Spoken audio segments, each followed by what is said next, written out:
कुंडलीचे प्रमुख स्वातंत्र्य सैनिक आहेत. एकूण 116 स्वातंत्र्य सैनिक आहेत कुंडलीचे. महाराष्ट्रातील देशातील एकमेव गाव आहे कुंडल 116 स्वातंत्र्य सैनिक असणार.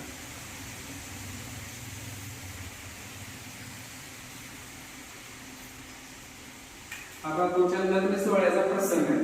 बापूंचं लग्न रात्री 12 वाजता केला. क्रांतिकारी पद्धतीने सुती हार आणि सुती साडी नेसून कुंडलमध्येच पार पडले. बापूंच्या लग्न सोहळ्याला नदी मांडकर, क्रांतिसिंह नाना पाटील आणि मोहनराव चोरवडे यांची प्रमुख उपस्थिती होती. बापूंनी भूमिकेत असताना आपलं लग्न देखील एक लढ्याचा भाग असावा आणि तिथे सामान्य जनतेमध्ये एक विश्वास निर्माण व्हावा की आपल्या पर्यायी प्रति सरकार स्थापन झालं आहे. म्हणून बापूंनी क्रांतिकारी पद्धतीने लग्न सोहळा घेतला होता.